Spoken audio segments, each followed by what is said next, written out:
aquel que cumple lo prometido, aunque salga perjudicado, solo aquel Señor.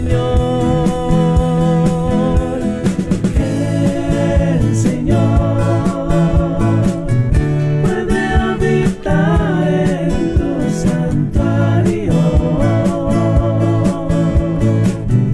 y puede vivir en tu santo monte. Solo aquel que presta dinero sin ningún ánimo de lucro, solo aquel que no acepta sobornos, que afecten al inocente, y el que actúa así no caerá jamás. El Señor puede habitar en tu santuario y puede vivir en tu santo monte.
Muy buena tarde, noche ya.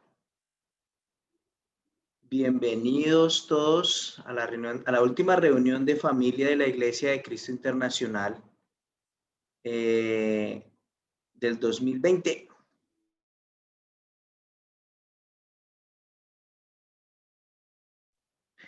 Bueno, voy a dar la bienvenida a algunas personas que ya están conectadas en Facebook. Mónica Lisset, muy buena tarde, noche ya, bienvenida. José Olmedo Guayasisa, un amigo, un hermano del Ecuador. ¿Cómo estás, José? Bienvenido. Liliana Zapata, muy buena tarde, bienvenida. Tarde, noche, ya está empezando la noche aquí en Colombia. Yo me encuentro en Puerto Gaitán, Meta.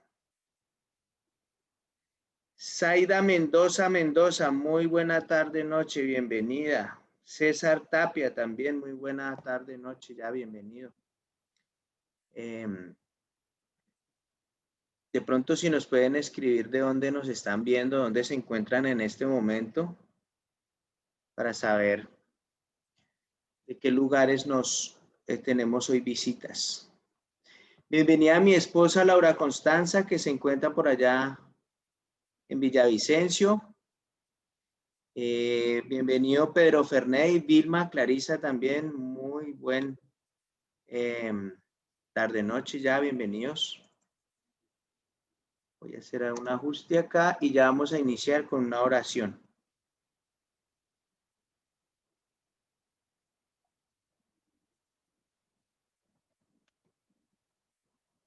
Bueno, espero que hayan tenido el fin de semana pasado un excelente fin de semana, que ayer hayan tenido un excelente comienzo de semana. Esta es una semana corta, por lo menos aquí en Colombia. La mayoría va a trabajar hasta el jueves a mediodía. Yo por lo menos voy a trabajar hasta el jueves a mediodía. Y ya pues después del jueves empieza el 24. Nos vamos hasta el domingo. Entonces va a ser un fin de semana muy largo.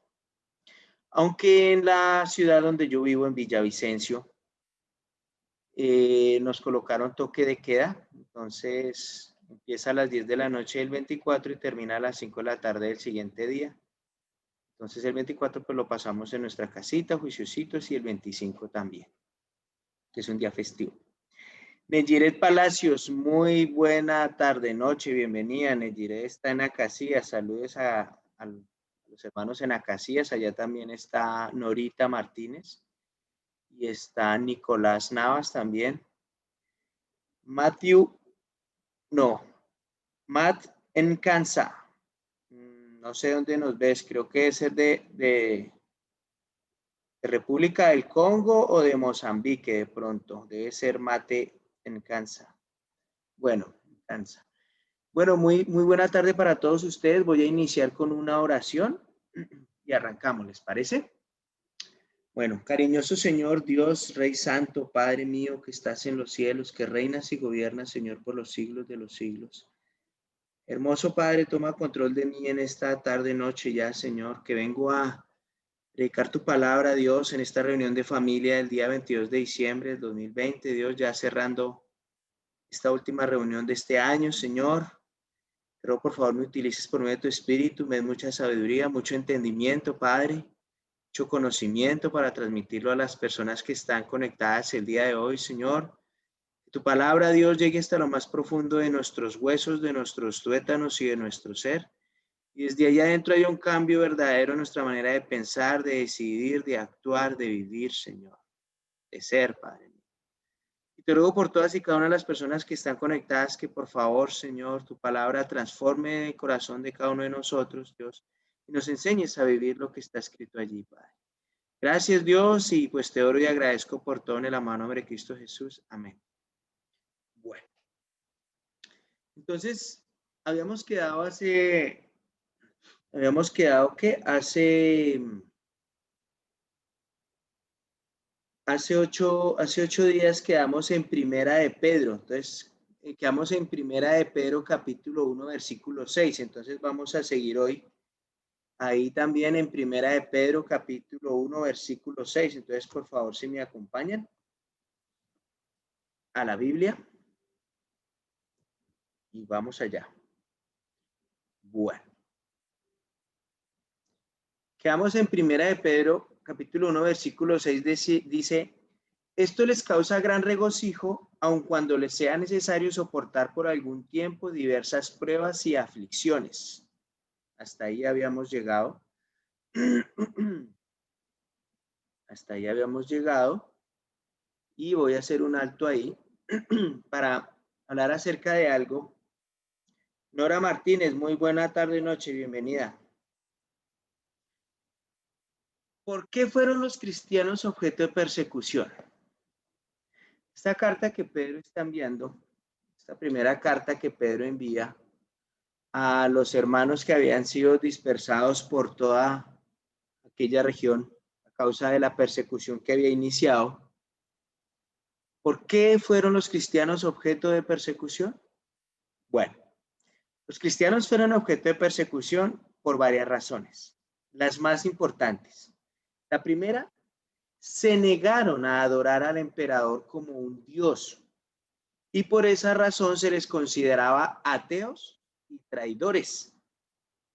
Esa fue la primera razón por la que empezaron a seguir. Recuerden que la persecución del cristianismo inició en los judíos, pero luego pasó a los romanos, a los griegos y a otras regiones del Imperio Romano. Entonces, primero, la persecución era porque se negaron a adorar al emperador como un dios. Entonces, por lo tanto, se les consideraba ateos y se les consideraba traidores. Segundo punto importante por los que los perseguían. Se negaron a adorar en los templos paganos que tenía Roma. De modo que los negocios en los templos perdían dinero, donde muchos se convertían al cristianismo.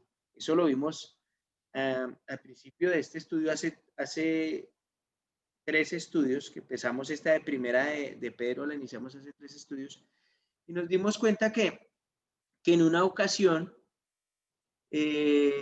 había un hombre que labraba unas figuritas del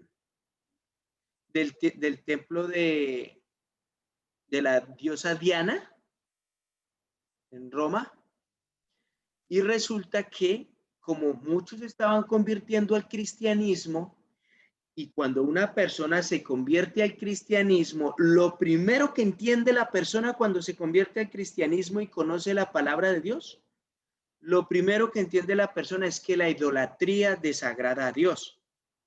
Entonces las personas que vienen de ciertas doctrinas donde se utilizan imágenes, estampitas o se utilizan unas figuritas de arcilla o de madera o lo que sea, cuando la persona se hace cristiana se entiende que eso desagrada a Dios y entonces en consecuencia deja de comprar esas estampitas, deja de comprar esas imágenes. Me acuerdo mucho de lo que me pasó a mí recién bautizado. Yo recién me bauticé, me apasioné tanto por eso que me acuerdo que tenía una Biblia pequeña del Nuevo Testamento, no tenía una Biblia adecuada para ir a la iglesia. Y me acuerdo que tenía una Biblia pequeña del Nuevo Testamento que alguien me regaló, no me acuerdo quién. Y yo la forré en un cuero que me conseguí y le hice un forro en cuero.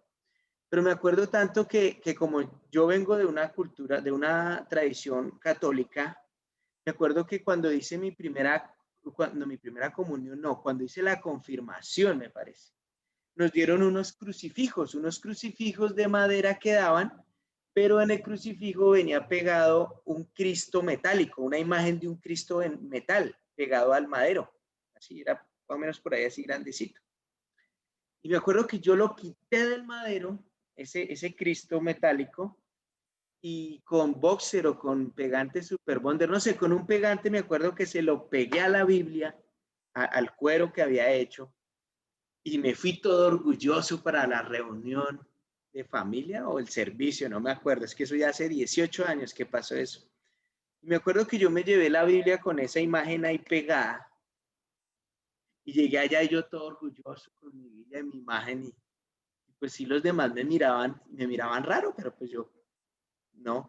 Y ese día precisamente leyeron unas escrituras de Deuteronomio del libro de Deuteronomio y otras de Levítico, donde habla acerca de las imágenes, habla acerca de la idolatría y de las imágenes. Y cuando escuché yo esa prédica, ahí entendí por qué los otros me miraban raro. Pues claro, yo aún continuaba en mi tradición de imágenes, aún habiéndome hecho cristiano. Pues, ¿qué me tocó hacer? Ahí mismo la arranqué. Ahí mismo en la reunión que estaba en la prédica que estaba recibiendo, la arranqué. Eso sí, ahí le quedó la marca del pegante. Me acuerdo que la tiré a la basura, la imagen. Y entendí. Y por eso era que perseguían, uno de los motivos por los que perseguían a los cristianos en esa época era porque se negaban a adorar en los templos paganos, se negaban a adorar esas imágenes o rendirles culto o prenderles velitas o esas cosas. Se negaban los cristianos a hacer eso porque eso de prenderle velas a los santos o a los dioses viene desde mucho tiempo atrás, eso no es de ahora.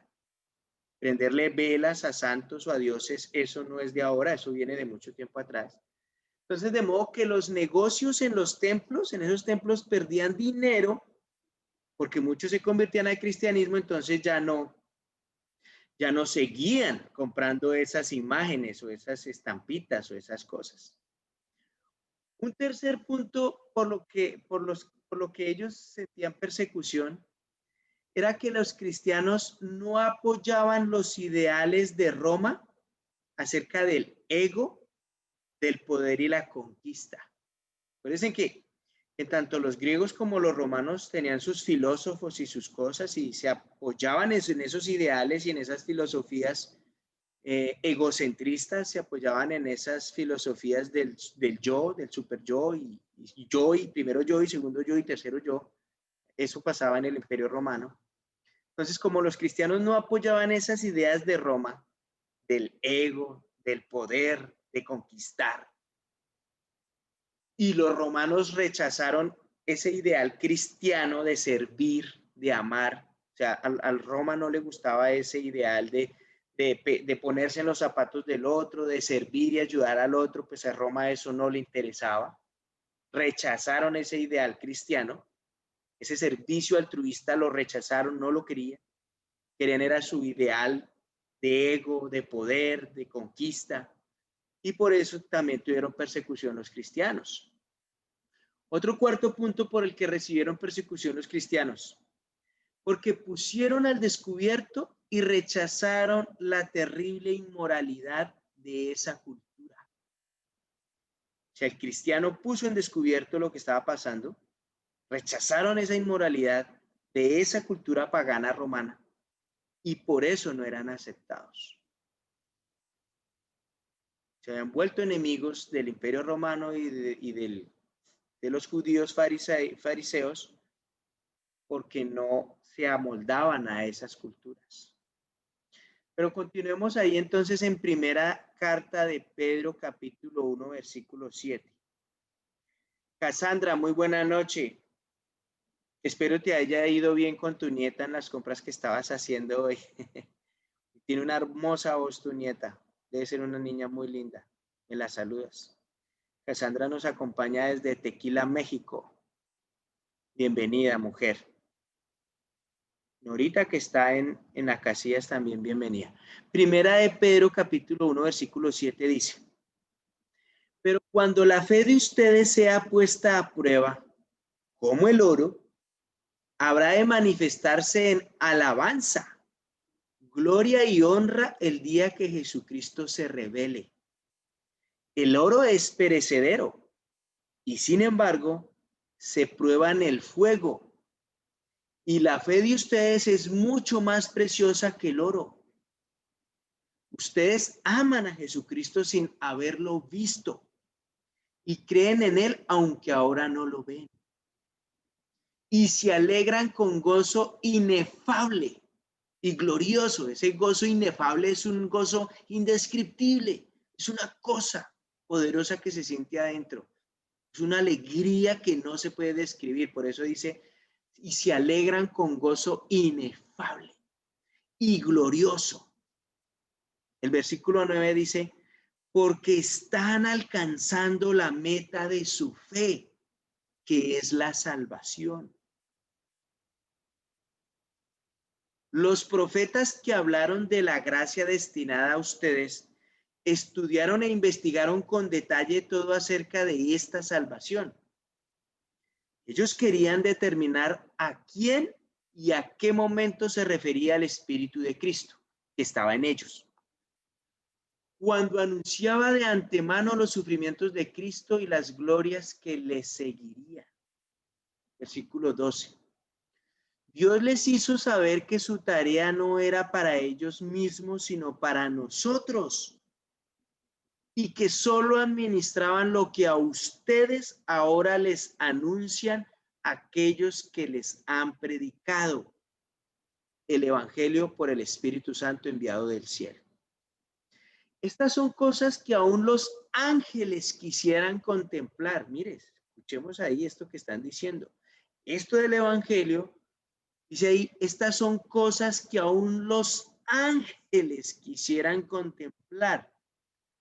Tú que estás ahí, si no eres cristiano, si no eres discípulo, y nos estás acompañando el día de hoy, que te des cuenta de la importancia del Evangelio y te des cuenta de la importancia de la Biblia y de la palabra de Dios, porque aún los ángeles quisieran vivir eso, disfrutar de esa palabra, o sea, vivirla acá, como nosotros los humanos lo hacemos.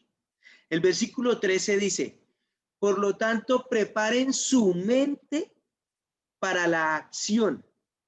Estén atentos y pongan toda su esperanza en la gracia que recibirán cuando Jesucristo sea manifestado. Entonces vamos a parar ahí hasta el versículo 13 y vamos a analizar lo siguiente. Entre el versículo 6 y 7, Pedro menciona el sufrimiento varias veces. De hecho, cuando uno mira el capítulo 1, cuando uno mira el capítulo 3, el capítulo 4, el capítulo 5 de esta carta de Pedro, él menciona el sufrimiento varias veces en la carta. El sufrimiento, ¿sí? Cuando él habla de esas pruebas, cuando él habla de esos sufrimientos, no se refiere a los desastres naturales ni a castigos de Dios, no, se está refiriendo a eso, ¿sí? Sino que se está refiriendo a la reacción de un mundo incrédulo contra las personas de fe. A eso se está refiriendo Pedro. A la reacción que tiene el mundo incrédulo contra las personas de fe.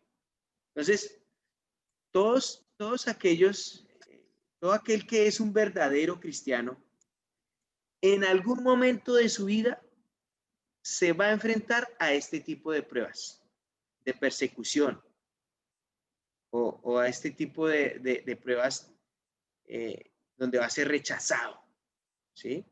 Entonces, cuando la luz de Dios en nosotros, los que somos cristianos, cuando la luz de Dios en nosotros brille en medio de las tinieblas del mundo, en medio de esa oscuridad en que anda el mundo, ese día vamos a padecer, si no es que ya estamos padeciendo.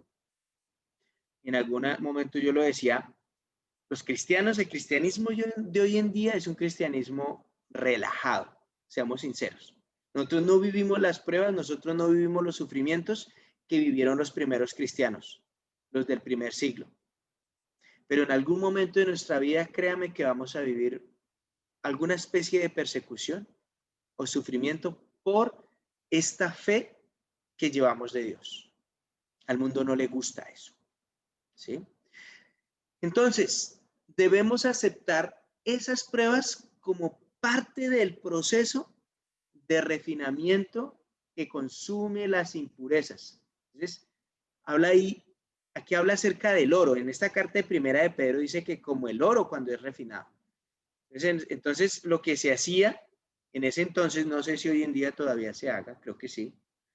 Cuando se extrae oro, sea del río, de un río, o sea de una mina, ese oro se tiene que poner a altas temperaturas, a un fuego constante, altas temperaturas, para que se derrita, pero que las impurezas floten.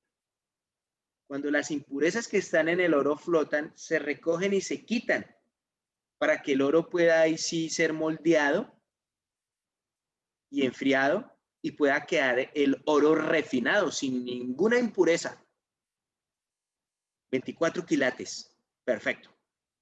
Pero necesita calentarlo, necesita ser probado el oro hasta que se salgan todas esas impurezas. Entonces, nosotros los cristianos, cuando nos comparan aquí en esta escritura como el oro, quiere decir que esas pruebas que vivimos nosotros a veces a causa de Cristo Jesús, a causa de Dios, esas pruebas consumen las impurezas que hay en nosotros y nos preparan para nuestra reunión con Cristo Jesús. ¿Sí? Entonces, las pruebas nos enseñan a ser pacientes, ¿o no? Una prueba le enseña a uno a ser muy paciente porque pues no hay otra cosa que hacer sino esperar y tomar sabias decisiones. Por favor, acompáñenme a una escritura que está en Romanos 5. Romanos 5, versículo 3. Romanos capítulo 5, versículo 3. Gilberto Londoño, muy buena tarde, bienvenido también. Gracias por acompañarnos el día de hoy, Gilberto. Hace días no te veo. Me pareció que también había entrado por ahí Marlene. Muy buena tarde. Mi hermano Edwin también entró. Lucky Cano desde Guatemala nos acompaña, también entró. Bienvenidos a ustedes. Romanos capítulo 5, versículo 3 dice, y no solo esto, sino que también nos regocijamos en los sufrimientos, porque sabemos que los sufrimientos producen resistencia. La resistencia produce un carácter aprobado y el carácter aprobado produce esperanza. ¿Ven lo que hace estos sufrimientos y estas pruebas en nosotros? Pero veámoslo en Santiago. Acompáñenme a Santiago capítulo 1, versículo 2. Santiago 1, capítulo 1, versículo 2 dice, hermanos míos, considérense muy dichosos cuando estén pasando por diversas pruebas. Bien saben que cuando su fe está puesta a prueba, produce paciencia. Mire, también produce paciencia. Pero procuren que la paciencia complete su obra para que sean perfectos y cabales sin que les falta nada. ¿Sí? Para que sean perfectos sin cabales y cabales sin que les falte nada. Y esta palabra perfecto, yo ya lo he dicho en algunas prédicas, el concepto de perfecto para Dios es completamente diferente al concepto de perfecto para el mundo. Para el mundo el perfecto es el que no tiene ni una manchita ni una arruga. Para Dios el perfecto es el que está totalmente terminado. Así tenga una manchita o una arruga, pero está totalmente terminado para la labor que se necesita.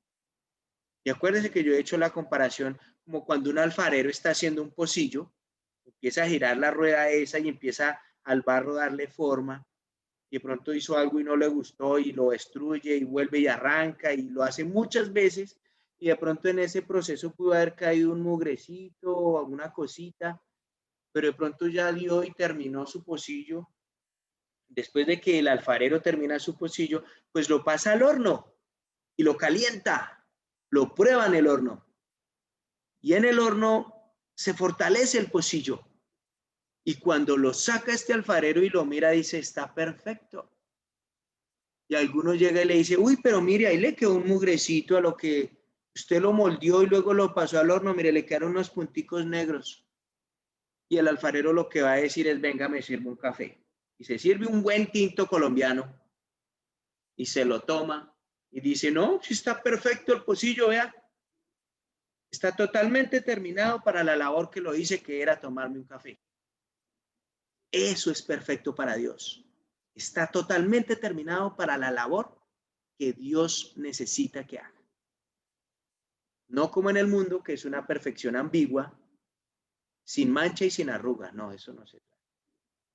Entonces, estas diversas pruebas, estas diversas situaciones por las que pasamos, nos ayudan a crecer para ser la clase de persona que Dios quiere que seamos. De eso se trata, de una transformación que Dios va haciendo en nosotros a través de todas estas cosas. Entonces, como les decía ahí en Primera de Pedro, capítulo 1, en el versículo 7 habla entonces del oro, ¿no? Del refinamiento del oro. Que se calienta el oro para que suban las impurezas y así poder quitarlas. Y asimismo se calienta el acero, también hacen con eso. Con el acero también hacen eso. Entonces, de igual manera, las pruebas y las dificultades que nosotros vivimos y de pronto esta persecución, eso fortalece nuestra fe. A veces digo que a los cristianos nos falta fe, es porque no hemos sido probados así. Los cristianos del primer siglo tenían una fe muy poderosa. ¿Por qué? Porque les tocaba enfrentarse a esas persecuciones. Y la única manera de enfrentarse a esas persecuciones era con el Espíritu Santo, no tenían más. Entonces las persecuciones fortalecen nuestra fe y nos hacen útiles para Dios. Cuando tú te fortaleces en fe, puedes servir, ayudar y amar a otras personas para que vengan al cristianismo, para que vengan a Dios. Y este plan, como lo vemos ahí en Primera de Pedro capítulo 1, versículos 10 al 12, habla de un plan de salvación que disfrutamos nosotros, pero que fue un misterio para los profetas del Antiguo Testamento. Eso sí hay que dejarlo claro. Que los profetas del Antiguo Testamento anunciaban ese evangelio y anunciaban un mensaje de la venida de Cristo, pero ellos no pudieron disfrutar eso. Nosotros tenemos la oportunidad de disfrutar ese evangelio, ese misterio de Dios. Aún así, esos profetas del Antiguo Testamento sufrieron persecución por su fe en Dios y algunos murieron. Algunos profetas del Antiguo Testamento murieron duramente, ¿sí? Algunos judíos que se habían convertido al cristianismo, al leer esta carta de Pedro que estamos terminando de analizar hoy en el capítulo 1, algunos judíos que se habían convertido al cristianismo, al leer esta carta de Pedro, vieron a Jesucristo, se dieron cuenta, por sí mismos dedujeron a qué y por qué había venido. Entonces muchas veces nosotros en las prédicas hablamos de la muerte de Cristo Jesús y hablamos de la cruz y hablamos de la sangre, para que las personas puedan entender a qué y por qué había venido Jesús. Entonces, estas personas, estos judíos que se hicieron cristianos, basaron su confianza en la muerte de Cristo y en su resurrección. Ahí está el secreto. Entonces, con el poder del Espíritu Santo, la fe de estas personas llegó a ser mucho más sólida y mucho más firme que la de los profetas del Antiguo Testamento. Porque si alguno de ustedes ha tenido la oportunidad de leer un libro que se llama Que hablen los primeros cristianos, si usted ha tenido la oportunidad de leer ese libro de Que hablen los primeros cristianos, usted va a entender a qué fueron sometidos los primeros cristianos. De hecho, hay uno de ellos que se llamó Policarpo, un hombre que vivió una muerte muy cruenta, muy dura, muy difícil por ser cristiano. Y lo único que tenía que hacer para librarse de esa muerte era decir que no creía en Jesús y que adoraba al emperador romano. Y él nunca lo quiso decir. Él dijo, no lo puedo hacer, porque Jesucristo es mi Salvador y tengo un solo Dios. Y eso le costó una muerte dura, difícil, ¿sí? Entonces esas personas del primer cristianismo, los cristianos del primer siglo, ellos sí entendieron el verdadero concepto de la muerte y la resurrección de Jesús. Y más con la ayuda del Espíritu Santo. Pues claro, es que el Espíritu Santo es el que más nos ayuda a entender. Y esa fe de estos hombres fue mucho más firme que la de los profetas del Antiguo Testamento. Entonces, hoy en día en el mundo, escúchenlo bien, hoy en día en el mundo, las personas sufren sin Dios, pero no hacen nada para remediarlo. ¿Por qué? Porque les fascina vivir sufriendo por una causa sin sentido. De hecho, la misma Biblia dice que si vamos a sufrir, que sea por una causa justa. Entonces, adelantémonos un poquito y vamos a la segunda carta de Pedro. Perdón, a la primera carta de Pedro, pero al capítulo 2. Primera de Pedro, capítulo 2. Primera de Pedro, capítulo 2, versículo 20. Primera carta de Pedro, capítulo 2, versículo 20 dice, ¿por qué? ¿Qué mérito hay en soportar malos tratos por hacer algo malo? Está preguntando Pedro. ¿Por qué? ¿Qué mérito hay en soportar malos tratos por hacer algo malo? Pues no hay ningún mérito en soportar un maltrato por hacer algo malo. Pero cuando se sufre por hacer el bien y se aguanta el castigo, entonces sí es meritorio ante Dios. Versículo 21. Y ustedes fueron llamados para esto, porque también Cristo sufrió por nosotros, con lo que nos dio un ejemplo para que sigamos sus pasos. Cristo no cometió ningún pecado, ni hubo engaño en su boca. Cuando lo maldecían, no respondía con maldición. Nosotros los seres humanos nos dicen algo, inmediatamente queremos responder con un, como decimos aquí en Colombia, un madrazo en la boca. Cuando sufría, no amenazaba, sino que remitía su causa al que juzga con justicia. Versículo 24. Él mismo llevó en su cuerpo nuestros pecados al madero, para que nosotros, muertos ya al pecado, vivamos para la justicia. Por sus heridas, ustedes fueron sanados. Versículo 25. Porque ustedes eran como ovejas descarriadas, pero ahora se han vuelto al pastor que cuida de sus vidas. Los que son cristianos ahí lo saben, éramos ovejas descarriadas. Y nos llamó el pastor y escuchamos la voz del pastor y lo seguimos. Y si tú que estás ahí de pronto no eres cristiano y nos estás acompañando el día de hoy, pues la voz de tu pastor te está llamando. Ve con él para que sean sanadas tus heridas. ¿Sí? Entonces, el Espíritu de Cristo que se menciona en Primera de Pedro capítulo 1, versículo 11, que dice el Espíritu de Cristo, es otro nombre que se le da al Espíritu Santo, porque pues el Espíritu Santo es el Espíritu de Cristo, es el Espíritu de Dios. Entonces, antes de que Jesús dejara su ministerio, dejara esta tierra para volver al cielo, Él le prometió a sus discípulos que iba a enviar un ayudador,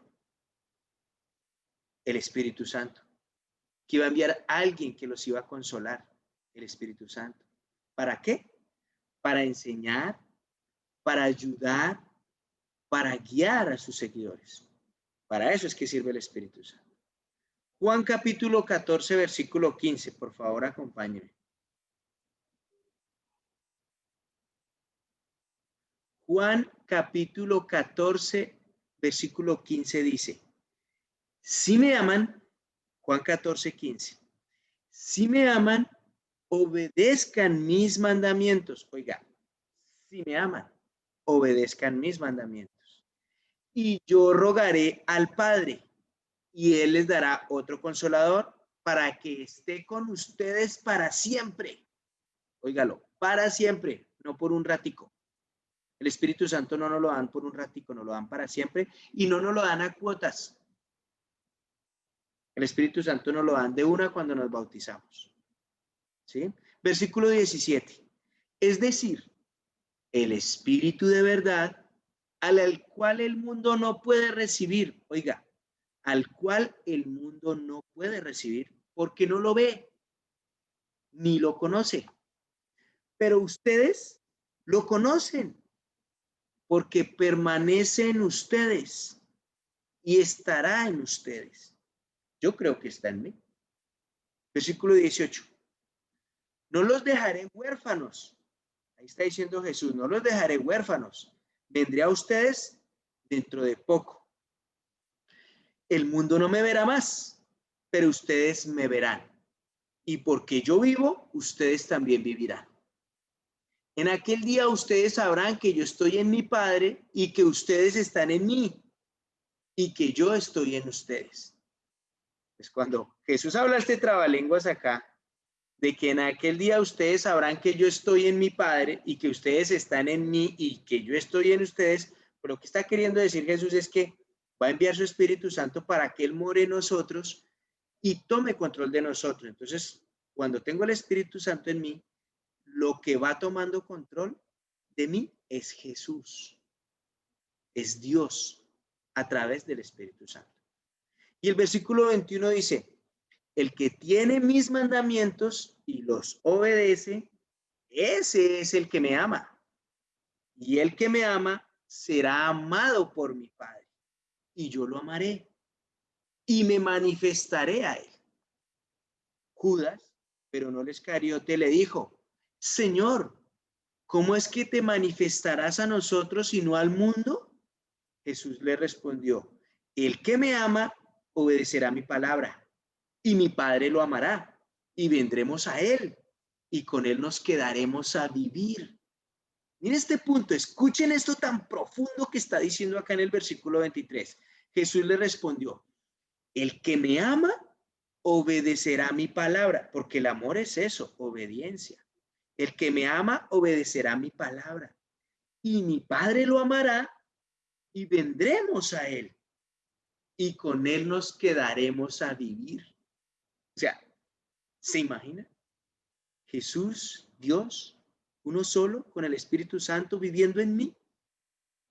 Miren lo grande de eso. Y el versículo 24 dice, el que no me ama, no obedece mis palabras. Y la palabra que han oído no es mía, sino del Padre que me envió. Versículo 25. Les he dicho estas cosas mientras estoy con ustedes, pero el Espíritu Santo, a quien el Padre enviará en mi nombre, los consolará y les enseñará todas las cosas y les recordará todo lo que yo les he dicho. Para eso es el Espíritu Santo, para recordarnos. Es esa vocecita que está en nuestro interior. El Espíritu Santo habla de Jesús y revela la gloria de Jesús. La revela en nosotros mismos para ir tomando control de nosotros. Quiere decir que ya no seré más yo, mas será Cristo en mí. Por eso dice Gálatas capítulo 2, versículo 20. Si desean acompañarme. Amparo Godoy, muy buena noche, bienvenida, Amparo. Gálatas capítulo 2, versículo 20 dice, pero con Cristo estoy juntamente crucificado, y ya no vivo yo, sino que Cristo vive en mí. Y lo que ahora vivo en la carne, lo vivo en la fe del Hijo de Dios, el cual me amó y se entregó a sí mismo por mí. Vuelvo y la repito. Gálatas capítulo 2, versículo 20. Pero con Cristo estoy juntamente crucificado y ya no vivo yo, sino que Cristo vive en mí. Y lo que ahora vivo en la carne, lo vivo en la fe del Hijo de Dios, el cual me amó y se entregó a sí mismo por mí. Y va tomando control de mí. Los profetas del Antiguo Testamento, que escribieron bajo la inspiración del Espíritu Santo, ¿sí?, describieron la venida de Jesús, del Mesías. Los apóstoles del Nuevo Testamento, inspirados por medio del Espíritu Santo, predicaron acerca de Jesús crucificado y resucitado,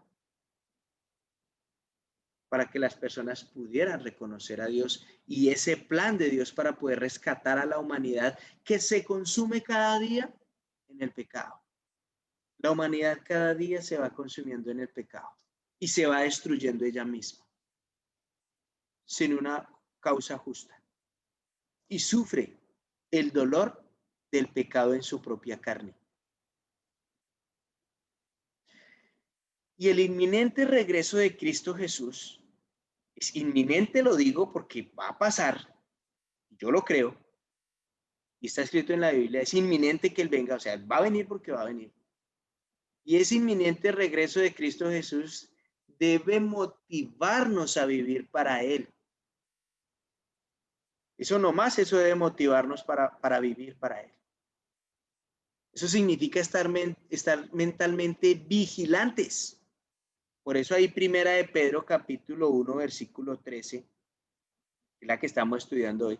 Primera de Pedro 1:13 dice, por lo tanto preparen su mente para la acción, estén atentos y pongan toda su esperanza en la gracia que recibirán cuando Jesucristo sea manifestado. Preparar la mente, estar atentos, poner nuestra esperanza en esa gracia. Y el versículo 14 dice, pórtense como hijos obedientes y no sigan los dictados de sus anteriores malos deseos, de cuando vivían en la ignorancia. Al contrario, vivan una vida completamente santa, porque santo es aquel que los ha llamado. Versículo 16, escrito está, sean santos porque yo soy santo. Eso dice Dios. Entonces, disciplinados, concentrados en las cosas de Dios, en la palabra de Dios.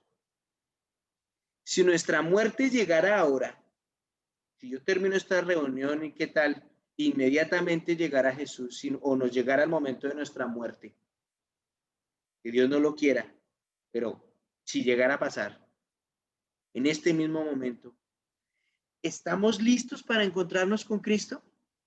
¿Estás listo? ¿Estás listo para encontrarte con Dios? A la pregunta que hay que hacernos. Y el versículo 17 continúa diciendo, si ustedes llaman Padre a aquel que al juzgar se fija en lo que se ha hecho y no en quién lo hizo, vivan el resto de sus vidas en el temor de Dios. ¿Mm? Si ustedes llaman Padre a aquel que al juzgar se fija en lo que se ha hecho y no en quién lo hizo, vivan el resto de sus vidas en el temor de Dios. Porque Dios ama al pecador. Lo que Dios no ama es el pecado. Y lo que Dios quiere es que el hombre, que el pecador deje de pecar para que se convierta en su hijo y él lo pueda amar. Entonces, el Dios de Israel, que es el mismo Dios de la Iglesia de Cristo Internacional, es el Dios de la Iglesia cristiana, es santo.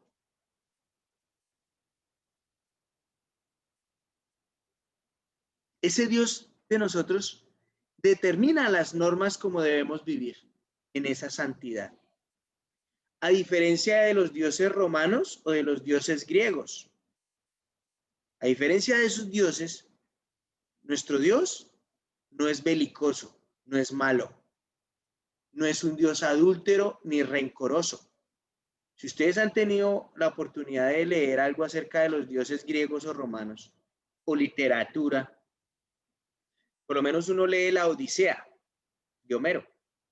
Y en esa Odisea de Homero, usted lo que ve es un Dios cizañoso, un Dios vengativo, porque ese Dios lo que hace es, el Dios Poseidón se va en contra del pobre Odiseo, de Ulises, que va de viaje a Ítaca, a su reino, y casi que no puede llegar porque ese Dios Poseidón pues se ensaña contra él y le parece bien hacerlo naufragar y le parece bien hacerlo sufrir y penar. Imagínense que tuviéramos un Dios de esos. O cuando usted lee esas leyendas o esos escritos de Furia de Titanes, donde uno ve a un Dios como Zeus, que se personifica en un águila y luego se baja a la tierra y se vuelve en un hombre y tiene relaciones sexuales con las mujeres humanas y nacen semidioses. ¿Se imaginan que nosotros tuviéramos un Dios así? ¿Un Dios tan carnal? Ahí tenemos la diosa Atenea, es la diosa de la guerra. Son dioses belicosos, adúlteros, rencorosos. Nuestro Dios no es así. A diferencia de los dioses populares de los cultos paganos del primer siglo, nuestro Dios no es sanguinario ni promiscuo, es un Dios fiel. Él es un Dios de misericordia y de justicia, que cuida personalmente de cada uno de nosotros cuando le amamos y obedecemos. porque ya la leí. Obedezcan mis mandamientos, dice Jesús. Y mi Padre los amará y yo los amaré y vendremos a vivir con él. Nuestro Dios santo espera que nosotros lo imitemos y seamos santos. Y pasa lo mismo con el concepto de perfección. El concepto de santidad en el mundo es diferente al concepto de santidad en Dios.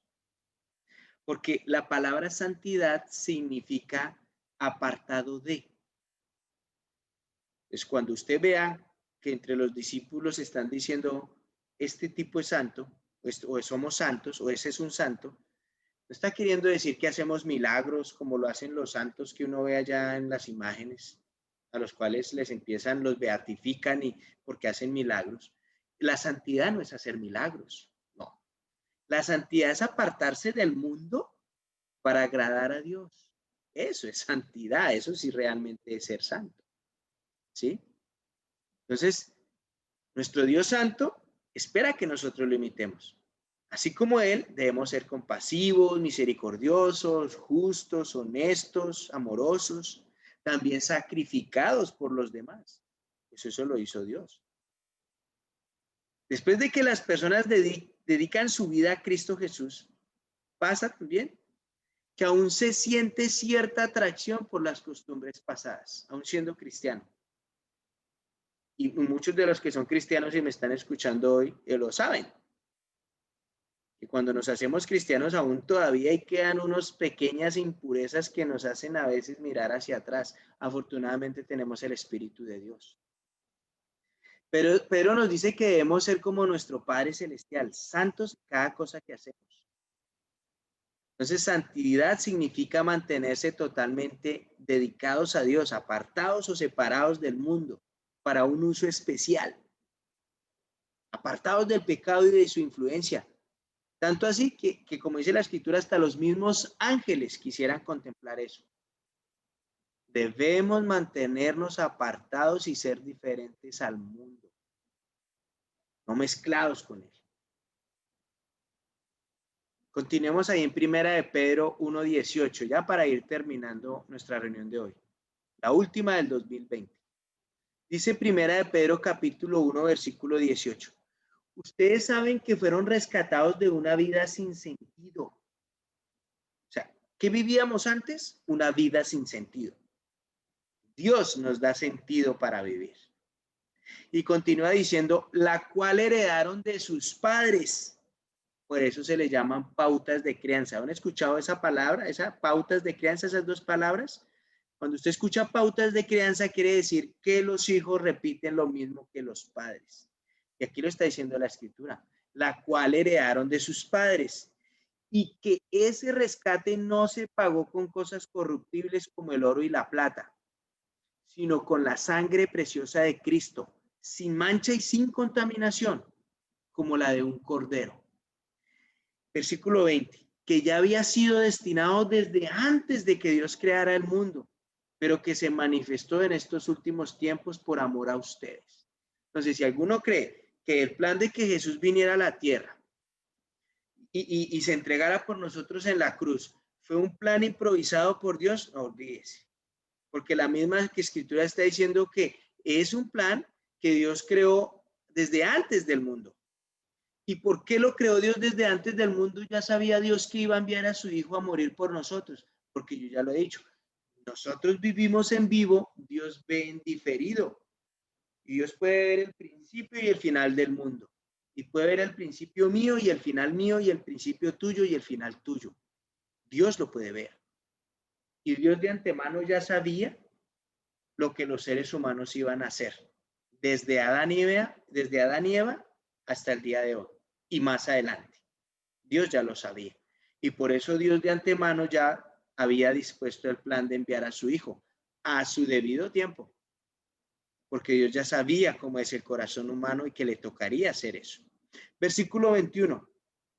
Por él ustedes creen en Dios, que fue quien lo resucitó de los muertos y lo ha glorificado, para que ustedes tengan puesta su fe y su esperanza en Dios.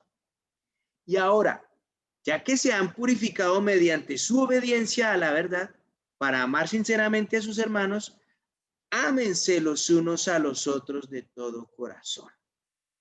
Pues ustedes han nacido de nuevo, o sea, son una nueva criatura. Y no de una simiente perecedera, sino de una simiente imperecedera por la palabra de Dios que vive y permanece para siempre.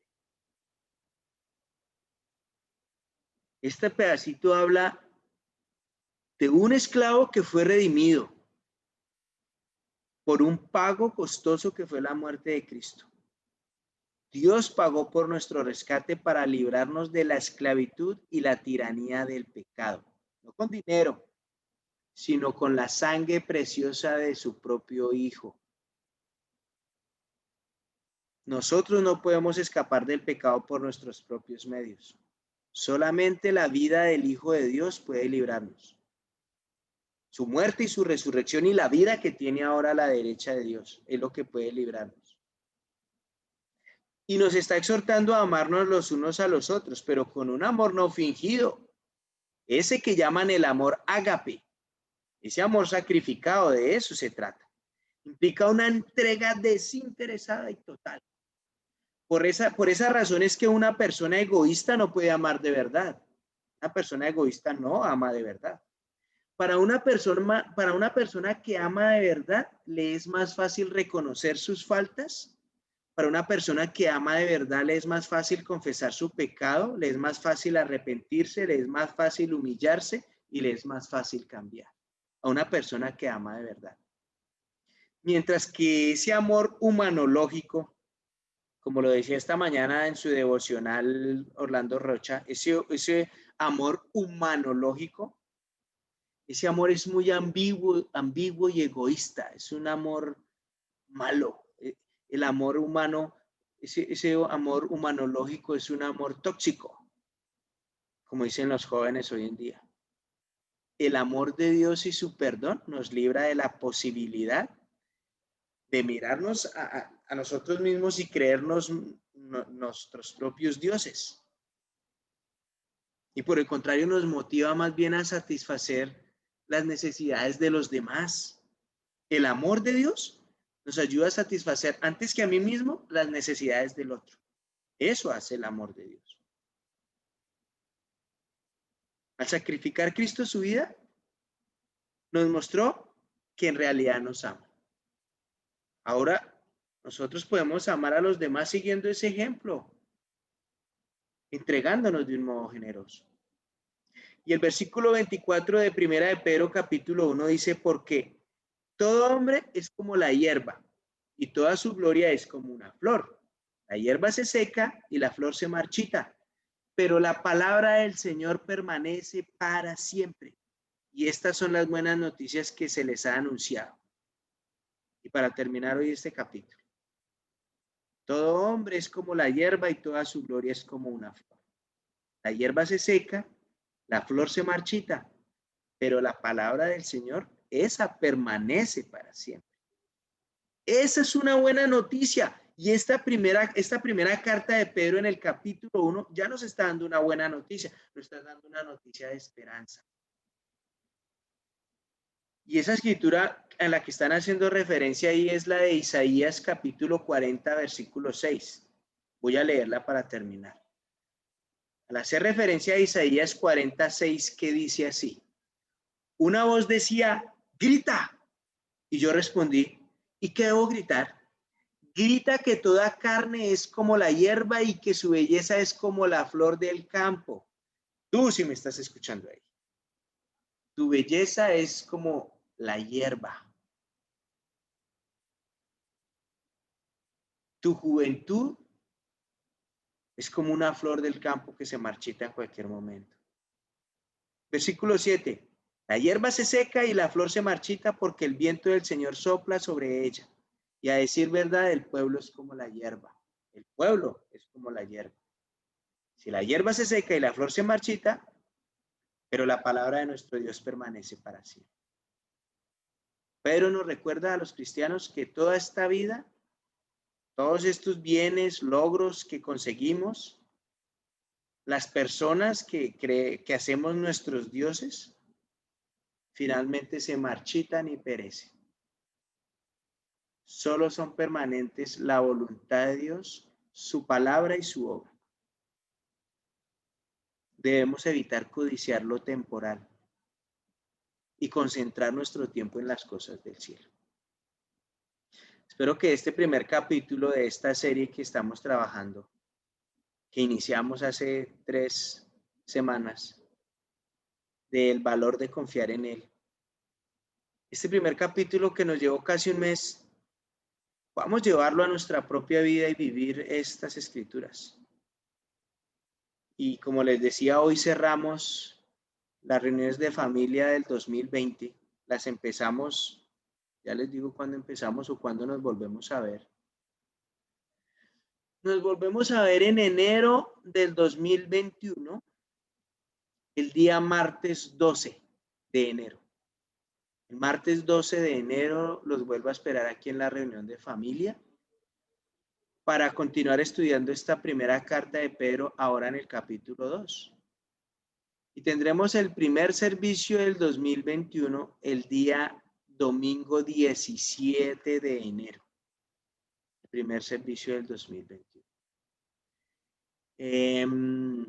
Deseándoles a todos ustedes que están ahí una feliz Navidad, unas felices fiestas, tranquilas, juiciosos en sus casas, un próspero año, que puedan disfrutar con sus familias, que puedan aprender mucho en estos días con la palabra de Dios, fortalecer su relación con Dios. Y yo les deseo a todos ustedes por medio de mis oraciones, les deseo salud, les deseo que Dios esté ahí pendiente de todas sus peticiones, que Dios los bendiga a todos ustedes, los cuide, que cuide su corazón, que cuide su vida. Muchas gracias por este tiempo que se toman para escuchar la palabra de Dios y aprender. Pero por favor, llévenlo a su vida. Escudriñen más las escrituras. Esto que yo les doy es apenas un bocadito. Vayan ustedes y busquen el plato fuerte y nútranse con él. ¿Vale? Muchísimas gracias por este tiempo y voy a cerrar con una oración. Cariñoso Señor, Dios, Rey Santo y Padre mío, Padre nuestro, Dios que estás en esos hermosos cielos, bendito y santificado sea tu hermoso nombre, Señor. Que todo tu poder, Dios, gobierne toda nuestra vida, Señor Santísimo. Que la venida gloriosa de tu Hijo Jesús pueda ser pronto, Señor. Pero te ruego porque nos mantengas firmes, fieles y dispuestos para ese día, Dios. Listos para la venida de tu Hijo Jesús, Padre. Gracias por este tiempo que tuvimos aquí, Señor, una horita casi, escudriñando la palabra, Dios, la primera carta de Pedro en el capítulo 1, que te ruego por favor nos ayudes a vivir estas escrituras, Santísimo Rey, a transformar nuestro corazón, Señor. Gracias, Padre mío, por todo lo que nos brindas y nos das. Y en tus santísimas manos encomiendo a todas estas personas que se conectaron hoy, más los que vayan a ver la prédica más tarde, Señor. Que estés, Señor, en el control de sus necesidades, sus peticiones, de su vida, Dios. Por favor, bríndale salud, dales vida, Santísimo Rey, para obedecerte a ti, Señor. Gracias, Padre mío, y te oro y agradezco en el amado nombre de Cristo Jesús. Amén. Muchísimas gracias a todos ustedes. Nos veremos en el próximo año, en el 2021. Aquí Cassandra está saludando a Laura, a Lau, me imagino que es a mi esposa. Ahí, amor, Cassandra te mandó saludes. Dios los bendiga. Gracias, Cassandra. Dios te bendiga también. Saludes a tu niña. Muchas gracias, Carlitos. Muchas bendiciones para tu familia, para ti y para toda la iglesia. Ok, vale. Muchísimas gracias, Marlene. Y Socorrito Ruiz también, que está viendo ahí por Facebook. Gracias, Carlos, por toda su enseñanza. Una feliz Navidad para todos mis hermanos de la iglesia de Villavicencio. Gracias, Socorrito. Bendiciones. Mi hermanita que está en Estados Unidos, está viéndola desde Estados Unidos. Muy bien, gracias. Ok. Flor Bonilla también nos desea una feliz Navidad, un fin de año feliz. Un abrazo para todos.